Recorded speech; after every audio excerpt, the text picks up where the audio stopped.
feeling down and drained, your iron might be to blame. Fatigue, low concentration and low mood is so common amongst particularly women. Iron deficiency is something we really want to get hold of because it is a huge game changer for the quality of life. So poor oxygenation in our body caused by low iron deficiency can cause a lot of symptoms. In children, for example, poor growth, poor immune function, fatigue, headache, tantrums, but also poor sleep and low thyroid function can be symptoms. In women, fatigue, hair loss, as well as heavy periods, low thyroid function, cold hands and feet, shortness of breath, headaches, restless legs, particularly swelling of tongue and mouth can also be the case, or pregnancy complications. And of course, that fatigue that does not even go away by sleeping. We really want to get at the bottom, and today in this video we look at what are the main causes of iron deficiency and what can we do about it.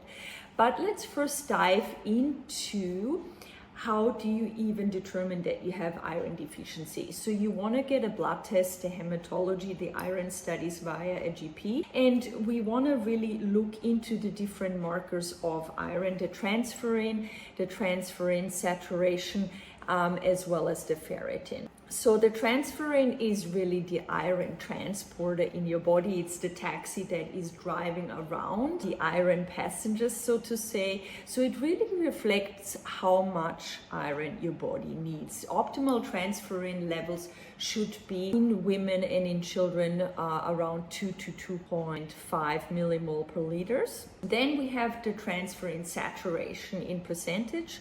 So that is the number of passengers in the iron taxi. It reflects how well the iron is being delivered to the target sites in the body. Optimal saturation should be between 20 and 30%.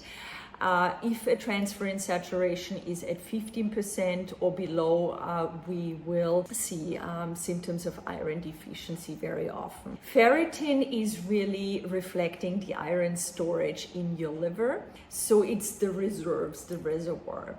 The most common screening is ferritin, and this is what very often will be pointed out. But the challenge is that when ferritin levels are already below the optimal range of 60 to 70, then you are very likely to have already symptoms of iron deficiency, because the range is between 30 to 100, but optimal is really sitting at 66 to 70. So let's dive deeper into understanding the causes of iron deficiency. A lot of detective work is required here because there can be so many causes, as you will see, but the number one cause that I see a lot in clinic that is not very often even looked at the pathology blood results is low stomach acid. So hydrochloric acid is another term for stomach acid.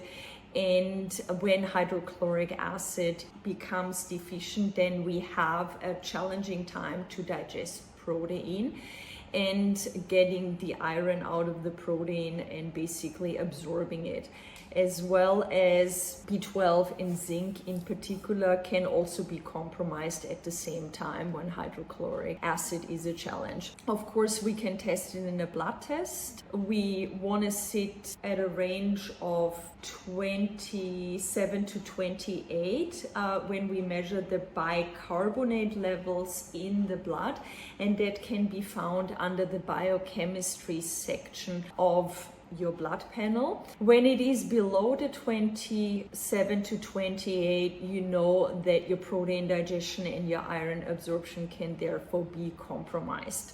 How does that feel in you? Very often it feels like when you eat a very high protein meal that you have like a stone in your stomach. It's really this heavy feeling in your gut.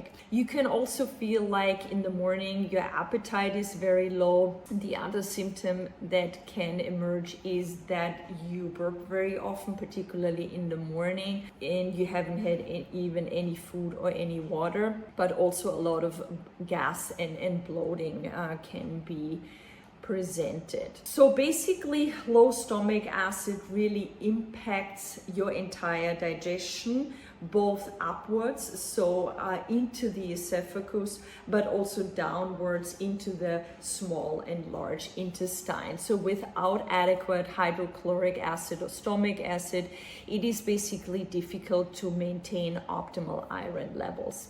So what causes low stomach acid? Low stomach acid can be caused predominantly by stress, because the secretion of stomach acid is really dependent on your ability to be in a rest and digest state enough versus the fight-flight state. So it is that autonomic nervous system, that stress regulator, that is very important in supporting digestion. So when we are more in a sympathetic overdrive and fight-flight, because we are basically running and being chased from that lion, that can be a traffic jam, running too late to an appointment, too many things in a given day, but even over exercise, for example, can be that constant stress where, because we are in a sympathetic fight-flight state, that therefore our body does not secrete enough stomach acid. So it is really important to slow down, don't multitask, take time to activate that rest and digest state.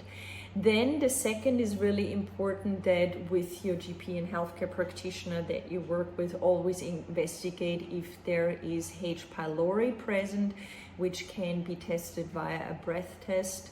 And H. pylori is basically when there is a bacteria in the stomach that can affect stomach acid production. So long-term use of proton pump inhibitors can also affect stomach acid production, because of course they suppress it, but they are really not meant to be used long-term.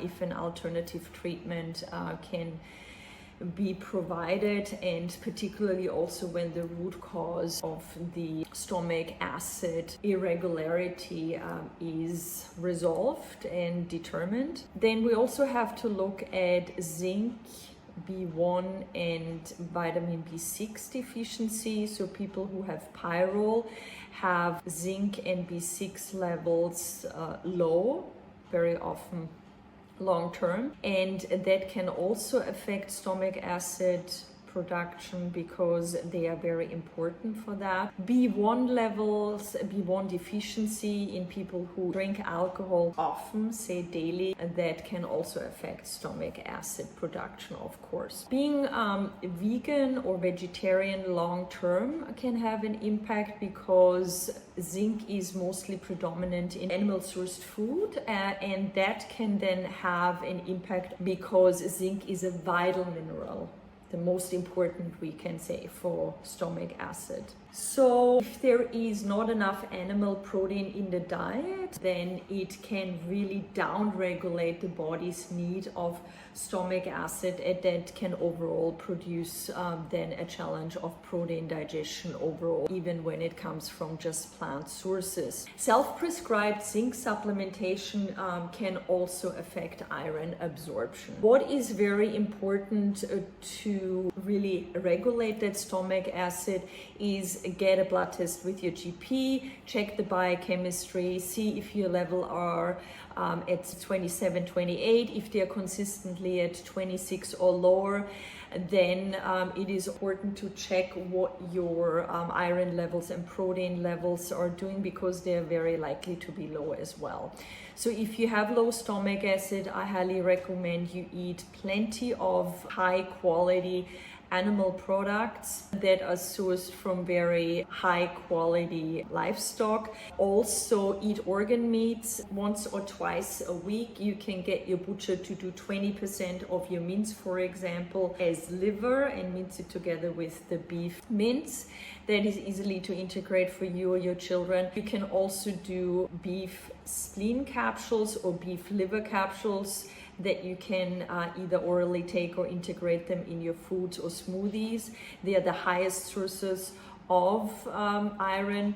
Then eat plenty of natural vitamin C. We don't consume enough fruits and vegetables. It's also important to not over exercise because, as I said before, that puts you in that sympathetic overdrive, fight and flight, which will compromise iron.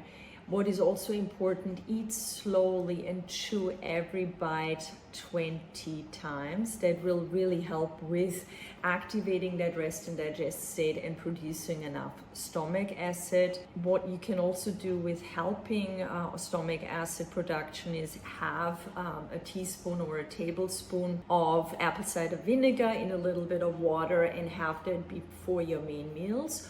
Or you can grate a little bit of ginger and really cover it in a lot of lemon juice and have a teaspoon of that before your main meals. That all helps to activate digestive enzymes and that stomach acid. So as stomach acid is number one, we also want to look at other factors that can affect and lead to iron deficiency. So it's very important to always, through your healthcare practitioner and GP, get identified or ruled out that you don't have any celiac disease or gluten sensitivity. If we eat generally too many grains or too much sugar, that can affect iron. Excessive calcium intake, because calcium competes with the iron. Poor gut function, generally leaky gut, can always affect iron absorption, and you can determine that, for example, through a stool test, getting zonulin tested, a protein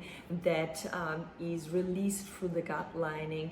And gluten intake, for example, can exacerbate that release of zonulin, and that can contribute to leaky gut. Then bacterial imbalances, a lot of dysbiosis, so imbalance in gut bacteria, can also cause iron deficiencies, because when we have too much bacterial or pathogenic overgrowth, they feed on iron. Vitamin C deficiency, as vitamin C is a very important cofactor for iron absorption, and a lot of us don't eat enough vegetables and fruits. Excessive coffee and tea intake can definitely inhibit iron absorption. So even when you work on improving iron levels, it's always important to never take iron supplements with tea or coffee. Then also other medication like anti-inflammatories or proton pump inhibitors can affect iron absorption. Then of course heavy periods, fibroids, internal bleeding, stomach ulcers, bleeding in the colon can all contribute to iron deficiency. So this is very important to investigate, and particularly for females, if they have heavy bleeding, to regulate their period is always important. Then also B12 should be checked in blood test, as well as B9 folate deficiencies, particularly in people that may have MTHFR gene mutation, where the folic acid is not effectively converted into the active B12. That can overall cause anemia. Pregnancy, birthing children, and breastfeeding increases your requirements of iron, and that is also very important to consider. Elevated levels of heavy metal can also contribute to iron deficiency, so it's very important to do hair mineral analysis once a year. I use it a lot in the clinic, and to check if there's a copper toxicity, copper elevation, or mercury or lead. elevation, for example, because all of these can contribute to iron deficiency. Manganese, zinc, cobalt, nickel, chromium, calcium, for example, all compete with iron absorption and should always be checked in the soft tissue. That can be done through a hair mineral analysis. So if you need any more support, feel free to seek some help with a healthcare practitioner.